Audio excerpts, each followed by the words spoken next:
Bonjour à tous et bienvenue à cette nouvelle session sur le bien-être animal que je suis particulièrement heureuse d'animer parce que je dois dire qu'il y a 2 ou 3 ans, on n'aurait pas imaginé ce sujet.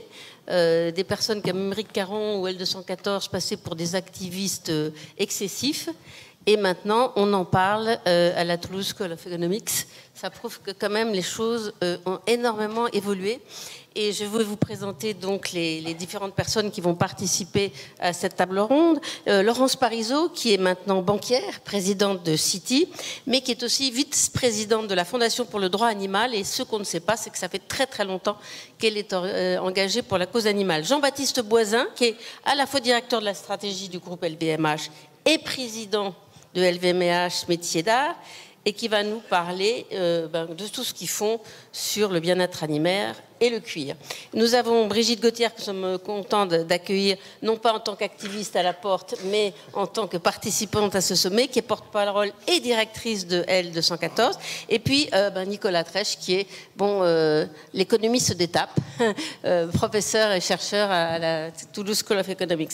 Pour commencer, est-ce que les choses... À quel point les choses ont évolué? Comment vous l'avez remarqué? Qu'est-ce qui a été l'élément déclencheur? Et dites-nous, par exemple, si aujourd'hui on continue à broyer les poussins mâles et à castrer les porcelets à vif. Voilà, pour mettre le curseur sur comment les choses ont évolué dans les mentalités et dans les faits. Alors bonjour à toutes et à tous, merci pour l'invitation et chouette table ronde, je suis contente de participer.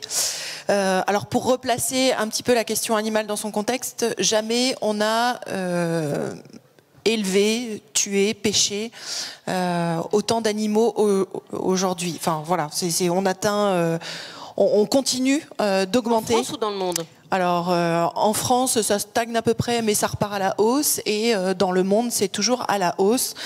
Donc, on n'a jamais tué autant d'animaux qu'aujourd'hui, au moment où on sait qu'on n'en a pas besoin. Je vais contredire l'intervenante juste avant. Si la viande nous est utile, ça fait à peu près 30 ans que je suis morte. Non, il n'y en a pas besoin, tout va bien. Et surtout, la maltraitance animale, quelque part, elle est institutionnalisée. C'est-à-dire qu'on a encore des animaux qui sont dans des élevages intensifs. C'est 80% des animaux qui sont tués en France dans les abattoirs qui proviennent d'élevages intensifs, c'est-à-dire d'élevages où ils n'ont aucun accès à l'extérieur. Donc c'est un très grand nombre d'animaux. On tue 1 milliard d'animaux terrestres par an. 1 milliard, c'est pas une erreur, 3 millions par jour dans les abattoirs en France.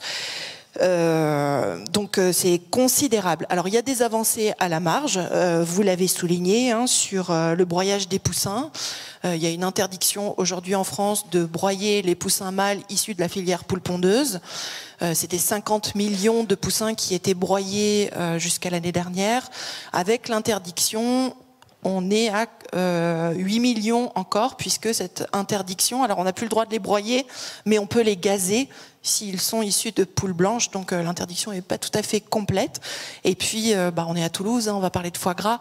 Les canetons femelles sont broyés aussi, on estime leur nombre à peu près 10 millions, sauf en période de grippe aviaire, de pénurie, où là, pour le coup, le foie qu'on dû juger un petit peu pas assez de qualité en période de grippe aviaire, ça va. Alors il y a des choses qui avancent et c'est pas forcément... Donc vous avez parlé aussi de la castration à vif des porcelets, effectivement interdite, mais ça c'est vraiment à la marge, ça ne change pas le modèle fondamentalement. On a toujours 8 animaux sur 10 qui proviennent d'élevage intensif. Là où on arrive à faire changer les choses, c'est quand on s'adresse aux entreprises. Or on est au bon endroit. Par exemple, on a une campagne, on a des campagnes qui s'adressent aux industries agroalimentaires sur la question des poules pondeuses en cage. Quand on a commencé en 2008, 80% des poules pondeuses étaient dans des cages et ce nombre a chuté à 23% aujourd'hui parce qu'on a obtenu l'engagement des supermarchés, des fabricants, de l'hôtellerie-restauration et on a évoqué le groupe Avril tout à l'heure qui faisait 1/4 de la production d'œufs qu'on a réussi à convaincre d'arrêter d'élever en cage des poules pondeuses. En ce moment, on est sur les poulets, l'European Chicken Commitment, qui permet de réduire de 80% les souffrances sévères des poulets. Et puis là où on voit que ça bouge. Alors au niveau national et au niveau européen, c'est très difficile de faire bouger la réglementation aujourd'hui, mais au niveau des municipalités, par exemple sur la commande publique, dans les marchés publics, il y a des clauses qui disent on exclut de la commande publique les produits issus d'élevage intensif, où on met davantage on met davantage de plats végétariens, voire on introduit des plats véganes dans la restauration. Donc voilà, un tableau qui n'est pas très jojo pour les animaux. Par contre, dans les mentalités, oui, on a réussi, et notamment avec l'action de L214, mais pas que, à mettre dans le débat public la question de la condition animale. Où est-ce qu'on met le curseur dans ce qu'on fait endurer aux animaux, avec ce terme un petit peu valise de bien-être animal, alors qu'en réalité, on parle essentiellement de souffrance animale. Merci pour cette introduction. Alors, Laurence Parisot, vous êtes engagée depuis très longtemps en faveur de la condition animale, si je puis dire, puisqu'on ne peut pas parler de bien-être. Je voudrais que vous nous disiez un peu ce que fait votre fondation, puis surtout, vous m'avez, en préparant cette table ronde, expliqué qu'il y avait les welfaristes et les abolitionnistes. Et vous étiez plutôt une welfariste et Brigitte est plutôt une abolitionniste. Est-ce que vous pouvez nous expliquer quelle est cette différence? Et de votre point de vue, est-ce qu'il faut aller jusqu'à l'abolition? Alors, expliquez-nous la différence et ce que fait votre fondation. Merci beaucoup et bonjour à tous. Je suis très contente également d'être ainsi à la Toulouse School of Economics à parler de cette question-là. Je trouve qu'en soi, c'est un progrès assez remarquable et de voir Brigitte à côté de Jean-Baptiste, c'est quand même, me semble-t-il, tout à fait symbolique et surtout très intéressant et utile. Pourquoi on s'intéresse à cette question? Parce que quand on réfléchit 5 minutes, si on fait vraiment un effort, qu'on ait une sensibilité exacerbée ou pas, on est bien obligé d'admettre que nous, les hommes, les femmes, nous sommes d'une cruauté absolue à l'égard des animaux. Absolue. Et ce n'est pas depuis un an, c'est depuis des millénaires. Et tous les types d'animaux sont concernés. On vient de parler beaucoup des animaux d'élevage. On peut malheureusement parfois aussi parler des animaux de compagnie et des animaux sauvages. Donc il faut quand même s'interroger. Est-ce que c'est vraiment notre vocation d'être aussi cruel? Est-ce qu'on ne peut pas faire autrement? Et c'est pourquoi, dans beaucoup de pays, mais notamment en France, il y a des associations, des fondations qui peuvent avoir effectivement, je vais y venir, des positionnements ou des priorités différentes, parce que en vérité, moi je crois que entre Brigitte Gauthier et moi, je pense qu'il n'y a pas beaucoup d'écart sur le jugement ou la sensibilité. Mais il peut y avoir des priorités et des façons de faire différentes. Et c'est pour ça, et peut-être qu'on y reviendra après, il me semble que cette question, elle est économique. C'est formidable que des économistes s'y intéressent, ou qu'un journal économique s'y intéresse. Mais elle est aussi éminemment politique. Il y a des choix de politique publique à faire.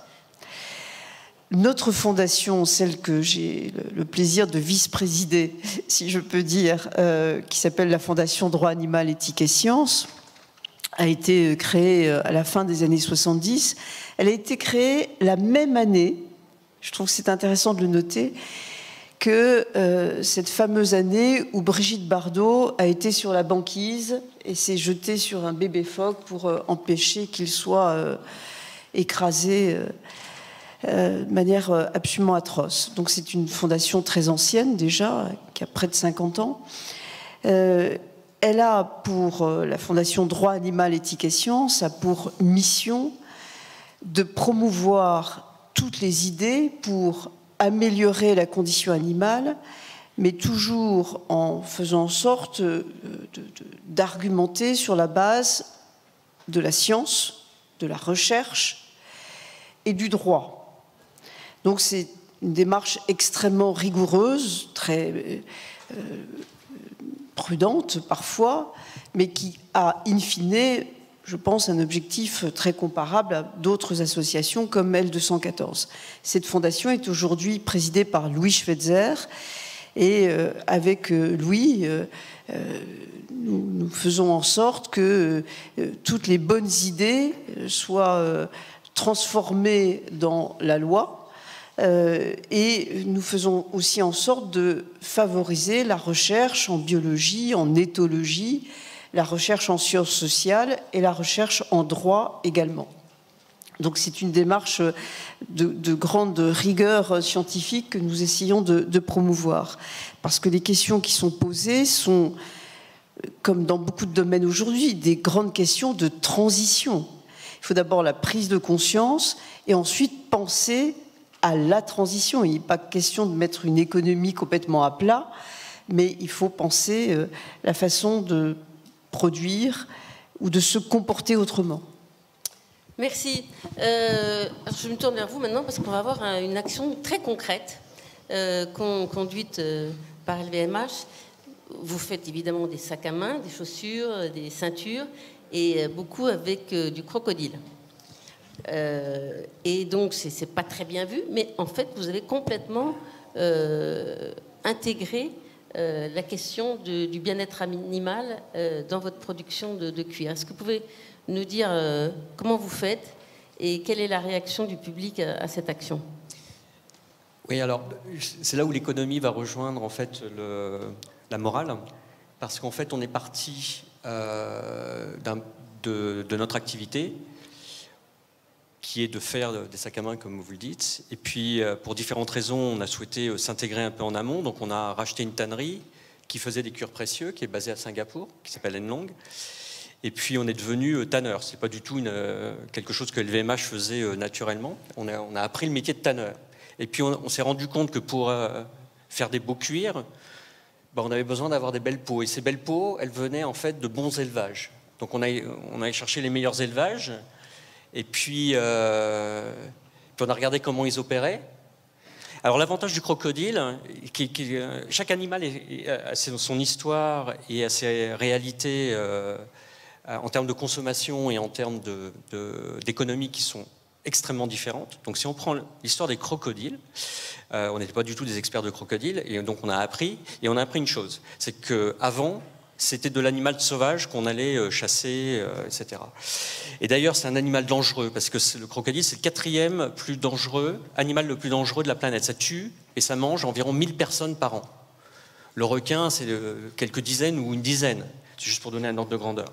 Ce qui veut dire que dans les écosystèmes où l'animal vit naturellement, il est plutôt considéré comme un ennemi que comme un ami.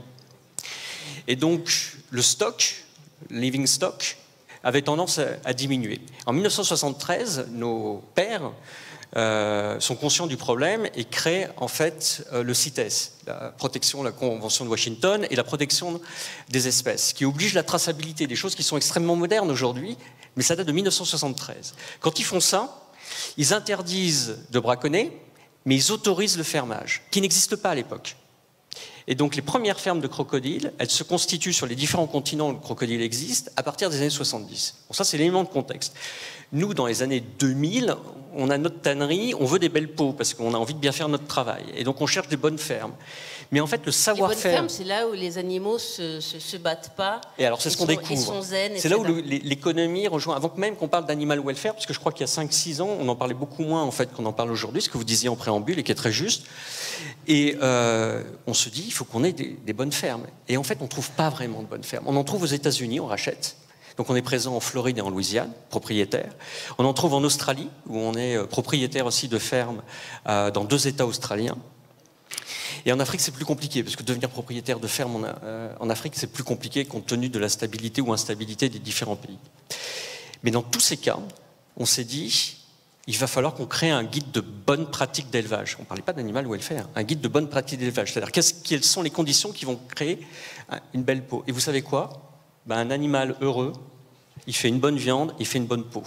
Et donc si on était purement cynique et purement économique, on arriverait, ce qu'on n'est pas évidemment, parce qu'on est tous des êtres humains, mais on pourrait arriver, c'est pour ça que ce n'est pas un sacrifice, le bien commun, c'est une opportunité. On arrive à la même conclusion C'est-à-dire qu'on peut faire quelque chose qui est économiquement viable, puisque c'est le cas en ce qui nous concerne, tout en étant, je pense, en tous les cas pour ce qu'on a pu mettre en place, bien pour l'animal, puisque c'est devenu, de notre guide de bonne pratique d'élevage, c'est devenu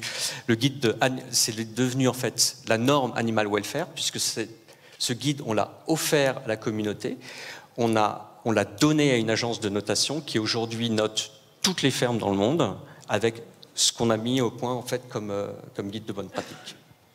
Très bien. Alors, je sais que certains diront, mais vos animaux, ils sont quand même toujours en captivité, ils ne sont pas complètement heureux. Alors, oui. Mais bon, c'est un gros progrès. Et vous m'avez dit que vous alliez étendre cette méthode à l'élevage de veaux. Bon, c'est quand même beaucoup mieux que l'élevage intensif. Ce serait bien que vous commenciez à poser vos questions. Et je me tourne vers vous parce que c'est vous qui avez un peu convaincu Toulouse School of Economics de se pencher sur cette question animale. C'est vous qui les avez alertés sur la question. Et vous me disiez que c'est L214 qui a fait émerger cette conscience grâce à ces vidéos. Oui, alors lors de nos échanges, je vous ai dit que je pensais que L214 avait joué un rôle important parce que, en fait, leur moyen de communication qui a eu le plus d'impact sur la population, c'est les vidéos. Et donc des vidéos des abattoirs, des vidéos des élevages intensifs. Et une vidéo, c'est un outil de communication qui est formidable quelque part, parce qu'on voit la réalité. Il y a l'émotion. Il y a l'émotion, exactement. Il y a une sorte de crédibilité associée à une vidéo. Ce qu'on voit est perçu en général comme réel. Et il y a le côté viral aussi avec les nouvelles technologies d'information. Donc je pense que même si je ne pense pas qu'il y ait d'études scientifiques qui aient vraiment regardé l'impact de cette association en particulier, on peut quand même penser que cette association a largement contribué à faire bouger les choses, à rendre visibles certains problèmes. On a vu beaucoup de réactions de la population qui était un petit peu consternée quand elle voyait les pratiques routinières, j'ai envie de dire, dans certains élevages. Et donc, en ce sens, effectivement, ça a contribué, je pense, à une certaine prise de conscience dans la population, même si, et là je suis d'accord un petit peu avec ce qui a été dit auparavant, je pense qu'il y a, notamment au niveau de la transcription légale, les avancées sont très modestes. En quoi le bien-être animal fait-il partie du bien commun ? C'est une question bête, mais c'est bien de la formuler. C'est pour moi ? Oui, c'est pour vous. Le bien-être animal, ça peut être vu comme un bien public, en fait. Si vous améliorez le traitement des animaux, toutes les personnes qui se soucient du bien-être animal en bénéficient, en plus de l'animal. Donc ça, c'est la définition d'un bien public. Et donc c'est pour ça aussi que c'est une affaire publique avant tout. C'est à l'État, au gouvernement de mettre en place la régulation appropriée du bien-être animal. Vous vouliez dire quelque chose là-dessus, sur le bien commun ? Parce que je trouve que c'est un point vraiment important. D'abord, je partage tout à fait votre avis sur le rôle essentiel des vidéos de L214. Il faut saluer ce que vous avez fait à cette occasion. Ça a été un basculement majeur, en tout cas en France. Mais il y a une autre dimension et qui rejoint la question du bien commun et qui explique cette demande de l'opinion publique à l'égard du bien-être animal, c'est la prise de conscience que nous avons tous de l'épée de Damoclès qui est au-dessus de notre planète. Ça joue un rôle majeur. Et jusqu'à présent, on se disait, bon, la vie en commun, c'est une vie entre hommes. Voilà, et les débats politiques, c'est comment on gère notre vie en commun entre hommes et femmes, hein, je s'entends. Mais là, aujourd'hui, quand on se dit que c'est toute la planète, ça veut dire que c'est une vie en commun qui concerne les hommes et les animaux. Nous sommes tous ensemble sur la même planète et notre avenir, notre devenir, il est commun désormais. Et en ça, c'est aussi le signe que c'est la question animale, l'animal ou les animaux dans leur extrême diversité, parce qu'il y a un nombre incroyable d'animaux, ça fait partie du bien commun. Alors là, il y a une question qui va nous permettre d'aborder la deuxième partie, c'est les produits de substitution. Il y a pas mal de questions sur à quel moment ça s'arrête, je veux dire, la défense du bien-être animal, est-ce que ça doit nous empêcher de consommer de la viande ? au nom du bien-être animal, est-ce qu'on peut continuer à consommer? Est-ce qu'on peut consommer de manière écologique? Donc on arrive là à la frontière entre les welfaristes qui disent bon, ben, on va déjà faire en sorte que les animaux aillent mieux, et puis il y a ceux qui disent ben non, ils peuvent plus être nos esclaves, on peut plus simplement s'en servir comme des objets. Qui veut répondre en premier à cette question? Vous voulez? Alors soyez assez bref parce que il va y avoir pas mal de questions, je crois, sur ce sujet. Voilà, sujet. Donc ouais. Si on regarde tout à fait honnêtement, si on parle de bien-être animal, moi je parlais juste de limitation de la souffrance des animaux. Au moment où on a sorti les images d'abattoir, on nous parlait de bien-être animal en abattoir. On se rend bien compte en prononçant la phrase qu'il y a comme un oxymore. Voilà. Et on est devant le paradoxe de la viande, c'est-à-dire qu'à la fois c'est un produit de consommation, une habitude. Il se trouve que la viande c'est bon, l'huile de foie de morue on a à peu près arrêté, je crois. Mais malheureusement pour les animaux, le goût de la viande est un goût qui plaît aux consommateurs. Donc il ne faut pas se leurrer, le bien-être animal, la considération pour les animaux, effectivement, on ne consomme plus de viande. Et alors si on parle d'écologie, consommer végétal, c'est 6 fois plus efficace, par exemple, que de consommer local. Voilà, on a un impact, en consommant 100% végétal, on a un impact bien plus fort. Maintenant, on est pragmatique, on est dans une société qui malheureusement a fait de ses habitudes culturelles, et depuis très longtemps, Pythagore, entre 2 triangles rectangles, pose déjà cette question de est-ce qu'on consomme des animaux ou est-ce qu'on ne les consomme pas? Et il n'y avait pas d'élevage intensif et ils n'en tuaient pas plus de 1000 milliards chaque année. Donc vraiment, c'est une question prenante. Si on regarde l'agenda 2030, on parle du climat, on parle des objectifs de développement durable, on parle de limites planétaires. Voilà, donnons-nous déjà des objectifs. Un des objectifs à peu près consensuels au niveau des scientifiques, c'est de dire qu'il faudrait qu'on réduise de 50% la consommation de produits d'origine animale d'ici 2030. On pourrait déjà partir sur un objectif commun qui est plutôt consensuel. Quand on a posé les questions au moment des élections présidentielles, est-ce que vous seriez d'accord avec des politiques publiques qui réduisent de 50% la consommation de produits d'origine animale en 5 ans? On avait déjà 65% des gens qui répondaient oui. Donc on est prêt en fait à réduire, sauf que notre environnement alimentaire autour de nous, regardez encore le buffet à midi, quel choix de 100% végétal on avait autour de nous. Voilà, donc il y a un peu de pain et de moutarde, wouhou, super, mais c'est absolument pas suffisant. Donc voilà.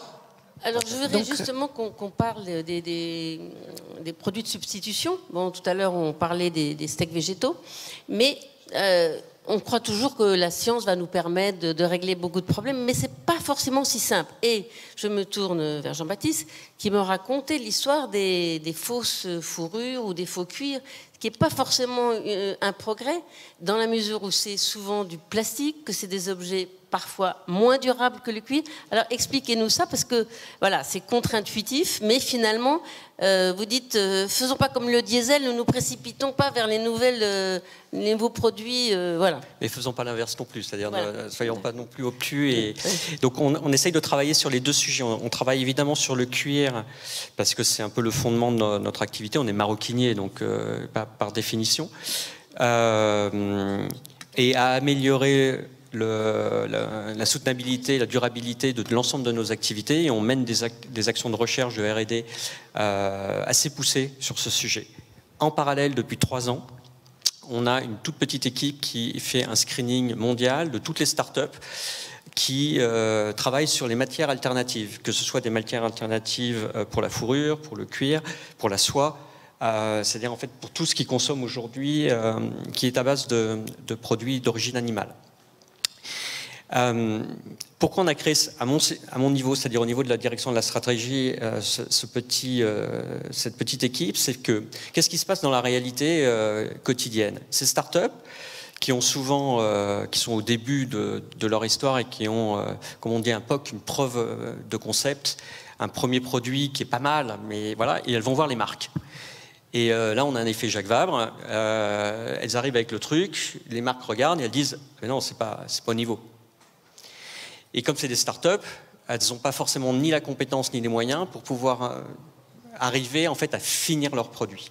Donc nous, ce qu'on a décidé de faire, c'est de créer d'abord une petite équipe qui fait le screening, qui se fait une idée, et ensuite d'intégrer ça dans un laboratoire qui verra le jour avant la fin de cette année pour aider toutes ces startups à terminer leurs produits. Parce qu'on l'a peut-être tous oublié, mais quand le nylon par Dupont a été créé, c'était pour être un substitut de la soie, parce qu'ils avaient d'énormes problèmes aux États-Unis, en particulier aussi en Europe, à se fournir en soie sauvage et en soie d'élevage.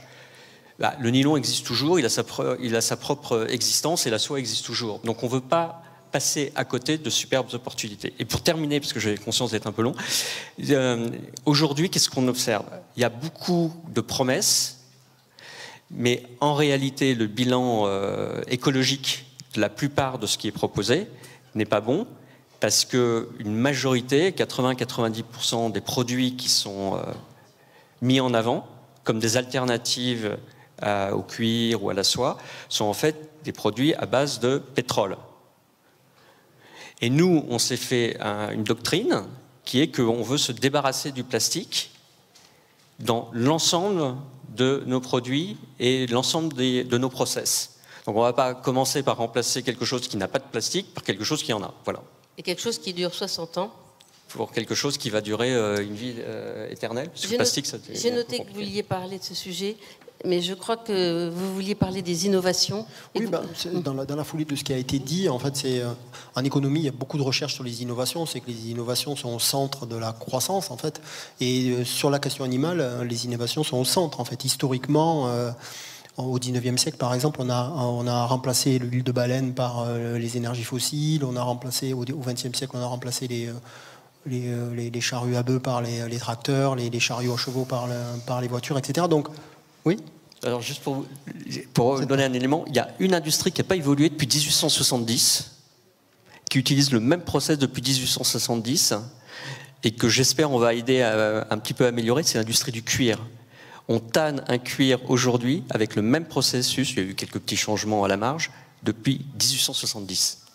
Il y a peut-être des choses qu'on peut faire de mieux. Oui, donc mais souvent, en fait, on s'aperçoit que c'est tellement difficile de changer finalement la demande, parce qu'il y a des habitudes de consommation. Il y a des équilibres économiques. Il y a des équilibres économiques. Finalement, c'est les innovations qui vont créer le choc. Et je pense que c'est ce qui est arrivé dans le passé souvent, peut-être pas tout le temps, mais souvent.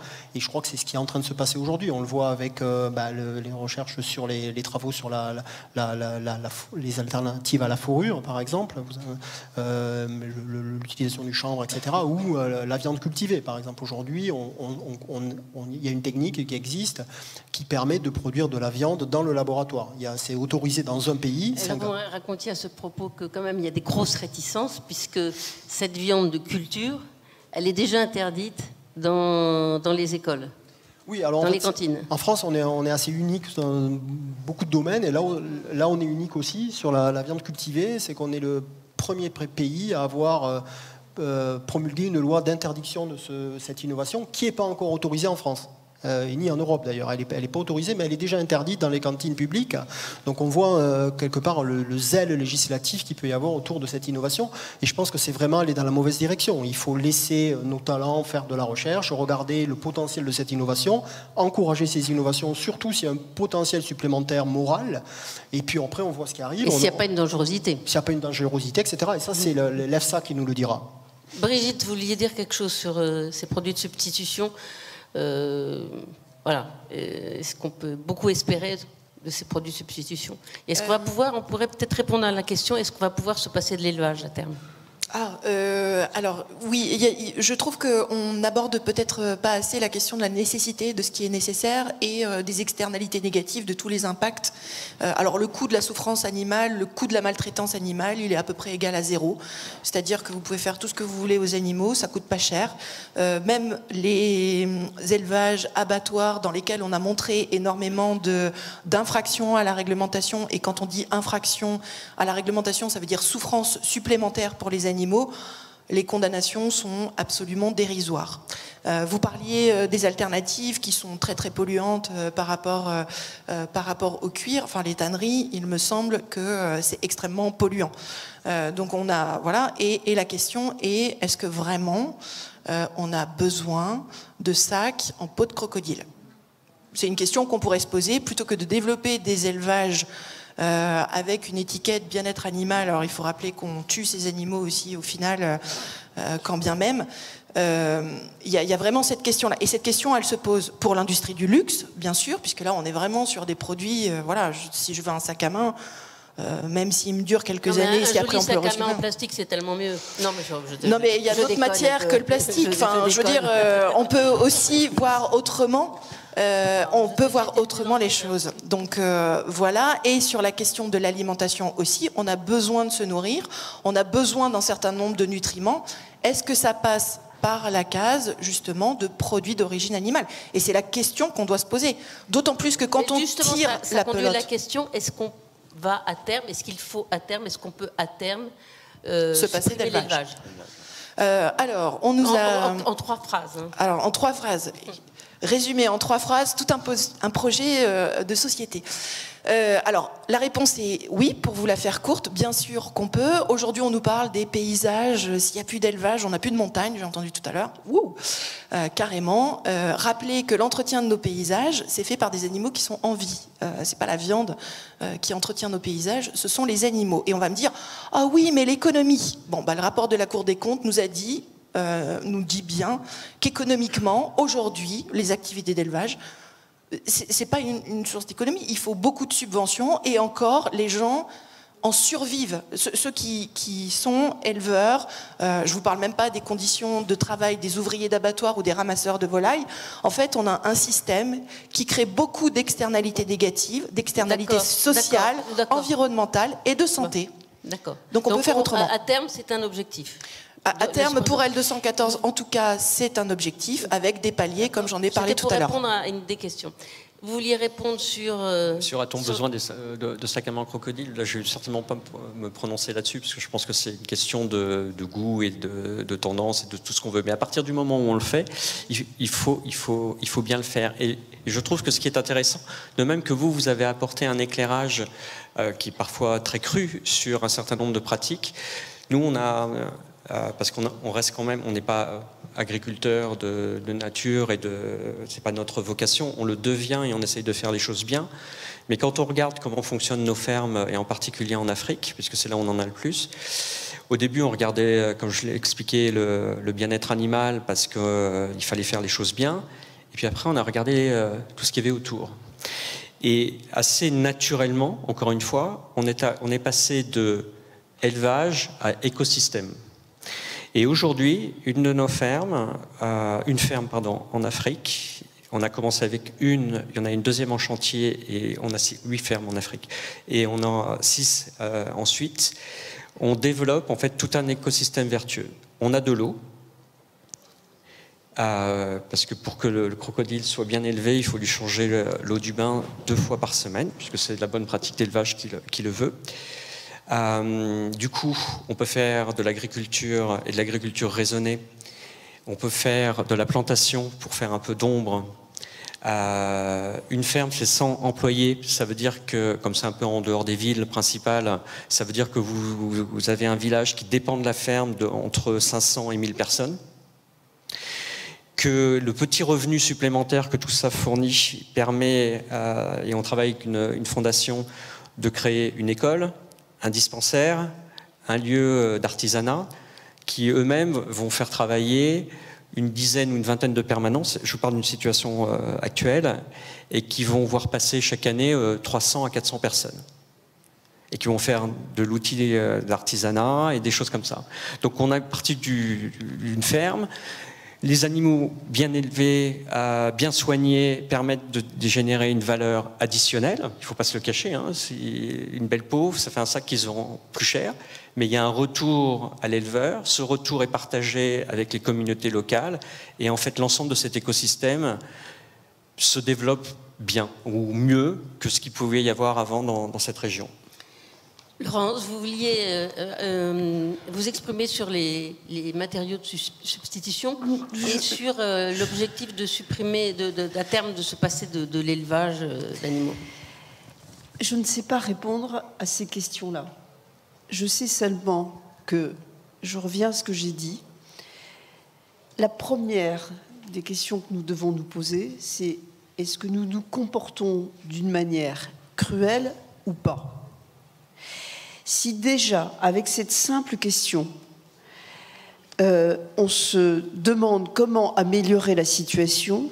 Il y a un champ d'investissement, de transformation, de mutation gigantesque à mettre en œuvre. Oui, mais à partir du moment où on élève un animal pour le tuer, est-ce que ce n'est pas, par essence, cruel? Oui, mais tout dépend aussi de la façon dont on le tue. Est-ce que vous... oui, mais pas seulement. Si. Est-ce que vous savez, par exemple, comment on tue les porcs dans notre pays? Est-ce que vous savez comment on fait? On les plonge... Ouais, l'anesthésie... On les plonge dans du gaz, avec une forte intensité de CO2 dans le gaz. Et je suppose que vous devez avoir quelques images. Ça dure 30, 40, 50 secondes d'horreur absolue. Or, ce que vous devez comprendre quand on réfléchit à la question animale, c'est que ces animaux, même ce porc, il est sensible, il est intelligent, il est en train de comprendre ce qui lui arrive. Brigitte Gauthier a cité Pythagore tout à l'heure, mais vous avez plein de philosophes qui, dès l'Antiquité ou au début de notre ère, par exemple Plutarque, qui disait « Mais au nom de quoi on leur supprime la vie, le soleil, la lumière ? Et comment se fait-il que nous ne sommes pas capables de comprendre que leurs cris de peur sont en réalité des suppliques, des prières pour arrêter ?» Si déjà dans nos process industriels d'élevage, on intégrait cette dimension, là, il y aurait une innovation fructueuse. Et en fait, je réagissais au mot innovation. C'est à mon avis dans ce domaine qu'on a le plus besoin d'avoir des innovations. Par exemple, il y a des startups qui essayent de faire en sorte qu'on puisse sélectionner, identifier le sexe du poussin, de l'œuf, avant la naissance du poussin. Parce que le broyage des poussins entre les mâles et les femelles, là aussi, je ne sais pas si vous avez déjà vu, c'est des... On a vu les vidéos. C'est absolument monstrueux. Donc, arrêtons déjà de nous comporter en monstres. Je voudrais dire autre chose sur l'innovation. Je pense qu'il peut y avoir de l'innovation économique et on a besoin des économistes pour penser des autres façons de produire et de nouveaux business models. On peut faire appel aussi à l'innovation financière. Si vous me permettez, je voudrais vous donner un exemple parce que ça, on n'en est qu'au tout début de ces innovations financières, mais elles sont très intéressantes. Il y a quelques semaines, l'Équateur était au bord du défaut. C'est-à-dire que l'État équatorien n'était plus en mesure de payer une échéance de dette d'1,6 milliard $. Il y a eu des discussions avec différentes institutions internationales et des investisseurs privés qui, au lieu de faire une restructuration classique de dette, a dit « Ok, à l'Équateur, on va racheter 60% de votre dette. » Donc l'Équateur n'aura plus à payer que 60% des 1,6 milliard $, à une échéance qui a été très largement repoussée dans le temps. Et en échange, parce que c'est soutenu par différents organismes internationaux, vous allez, une partie de ce que vous n'allez pas payer, là, dans votre dette, vous allez le dédier exclusivement à la protection des fonds marins autour des îles Galapagos et donc de la population marine, de ces fonds et de toute la biodiversité qu'il y a. Je pourrais vous raconter 2 ou 3 histoires de la même nature, par exemple une opération auquel j'ai moi-même un peu... Ça serait un peu votre conclusion parce que le temps avance. Je sais, mais c'est important de parler ici de ce qui est innovant, économique et financier et qui concerne la question animale. On n'en parle jamais. Et il y a 1 an, j'ai participé à l'émission d'une dette spécifique qui a pour vocation de protéger des rhinocéros en Afrique du Sud. Et c'était rentable pour à la fois le parc qui protège et les investisseurs financiers. Donc il faut aussi voir les choses d'une manière un peu positive. Si on prend conscience du problème, forcément, on va trouver des moyens. Il y a des leviers. Il y a des leviers. Exactement, pour essayer de les résoudre. Alors ça nous amène à la conclusion qui est jusqu'où on va et quelles sont les priorités. On voit quand on disait qu'il y a ceux qui veulent maintenir le système mais un peu être plus humains avec les animaux, et puis ceux qui disent bon ben la finalité de tout ça c'est de respecter entièrement les animaux. Alors je vais vous poser la question à vous, jusqu'où faut-il aller? Est-ce que vous pourriez vous passer de l'élevage et puis je sais que vous m'avez raconté vous tuez les crocodiles de manière très propre, ils ne souffrent pas, donc voilà c'est possible, mais enfin la finalité c'est quand même de tuer ces animaux. Alors voilà, économiquement et moralement où vous situez-vous? Nous on fait le même métier que Veolia, nous en fait, parce qu'on va récupérer un déchet qui est le déchet en fait de l'industrie de la viande. La peau, c'est un déchet de l'industrie de la viande, et nous on en fait de l'upcycling. Ça fait juste 10 000 ans qu'on fait ça, hein, mais c'est juste le mot est à la mode aujourd'hui, et on en fait des superbes sacs à main. On part quand même d'un déchet.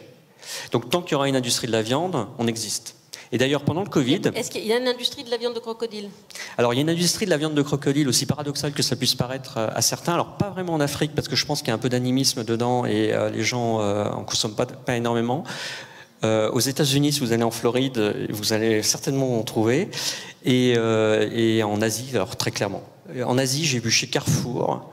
à Guangzhou, c'est-à-dire Canton, sur l'étalage poisson, vous savez, avec la glace, des crocodiles coupés en tronçons. Donc oui, il y a de la consommation. Donc tant qu'il y a une industrie alimentaire, nous, on existe et on fait du bien à l'industrie alimentaire. On fait du bien à la planète, parce que si on ne récupère pas la peau et qu'on n'en fait pas quelque chose, qu'est-ce qu'on fait de la peau? Mais il faut la détruire. C'est très dur à détruire, donc il faut la brûler. Donc c'est pas très bon pour le CO2. Brigitte, jusqu'où faut-il aller? En 1 minute, 50 secondes. Ça me laisse pas trop le temps de réagir sur tout ce qui a été dit sur le animal welfare washing on pourra pas tout dire et tout ce ça. soir. Bon, bref. Donc en vrai, vraiment, si on prend en considération les animaux pour ce qu'ils sont, c'est-à-dire des êtres doués de sensibilité qui tiennent à leur vie autant que nous on tient à la nôtre, évidemment, on s'achemine vers une société de cohabitation au lieu d'être une société d'exploitation des autres animaux. Bon, tout simplement. Aujourd'hui, pragmatiquement, l'urgence, aujourd'hui, c'est vraiment mettre fin aux élevages intensifs, donc les pires pratiques qui existent autour des animaux, c'est-à-dire ces cochons qui sont dans les carcans, les poules en cage, les poulets qui grossissent 4 fois plus vite qu'en 1950 avec des souches génétiques sélectionnées, vraiment des souffrances animales intenses. On pourrait parler des poissons aussi, on a quasiment vidé les océans, quand même, chapeau. Et puis, ça veut dire aussi réduire notre consommation de 50% d'ici 2030 pour respecter les objectifs de développement durable et puis faire diminuer cette souffrance des animaux. Et aujourd'hui, ce qui manque, c'est une volonté politique pour aller là-dessus. La Cour des comptes qui dit qu'il faudrait réduire le cheptel, tout de suite vous avez eu une montée au créneau de la FNSEA. Je ne dis pas des éleveurs, parce qu'ils pensent tout à fait différemment. Lisez le livre de Nicolas Legendre sur Silence dans les champs. C'est pas du tout la même chose, hein, la voix de la FNSEA et la voix des éleveurs. Donc on a à réduire, et il faut une alliance politique, entreprises, consommateurs, mais il faut des politiques publiques qui sont engagées là-dessus. On a un levier à actionner pour aller sur la question animale, l'environnement, la santé et le social. D'accord. Ok. Très vite, les priorités. Ok. Bon, pour moi, il y a 2 voies qui aujourd'hui n'ont pas été suffisamment explorées. Premièrement, la finance, et je me tourne vers Madame Parisot. Tout passe par la finance aujourd'hui et c'est très important que la finance soit allouée vers des pratiques plus vertueuses. On commence à le faire beaucoup, les efforts RSE, etc. Mais il est temps que les animaux fassent partie de l'équation. Donc ça, c'est...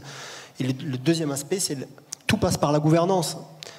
On voit que dès qu'on veut essayer de faire avancer la condition animale, ça bloque. Ça bloque parce que c'est verrouillé par les producteurs qui sont en place, par exemple. Et ce qui est très important, c'est d'arriver à avoir des structures institutionnelles qui sont capables de représenter les animaux. Aujourd'hui, c'est principalement au ministère de l'Agriculture qu'on va avoir la représentation du bien-être animal. À mon avis, il faut changer la gouvernance. Il faut, par exemple, un secrétariat d'État, comme c'est le cas en Belgique aujourd'hui, dédié aux animaux et qui peut finalement défendre leur cause. Je sais que dans votre association, vous avez poussé pour cette possibilité. Dernier mot, Laurence, très brièvement, les politiques aujourd'hui ne sont pas à la hauteur des attentes de... Alors chez nous, ça c'est sûr. En France, ça va pas du tout. Racontez-nous la glu. Il y a vraiment des progrès à faire. Mais bref, parce qu'on a dépassé le temps. Non, mais écoutez, d'abord, pour reprendre ce que vient de dire Nicolas, ça fait des années qu'on attend qu'il y ait un secrétariat d'État au minimum à la question animale. Ça serait vraiment la chose la plus simple à faire pour commencer à aborder tous ces multiples sujets. Mais un autre exemple, il y avait à la dernière élection présidentielle une candidate du parti animaliste qui avait un soutien dans l'opinion publique qui était incontestable, parce que vous savez que sur beaucoup de sondages, les Français sont aux 2/3 favorables à ce qu'on avance sur toutes ces questions. Et malheureusement, elle n'a pas eu les 500 signatures nécessaires parce que les élus n'ont pas osé dire qu'ils pouvaient être sensibles à cette question-là. Il y a là un décalage entre l'opinion qui est très demandeuse d'un vrai progrès, le consommateur qui est très demandeur également, et les élus et le personnel politique qui est de ce point de vue-là, je trouve, très conservateur, pour le dire très gentiment. Bien, merci à tous et je vous laisse dans les mains le juste prix.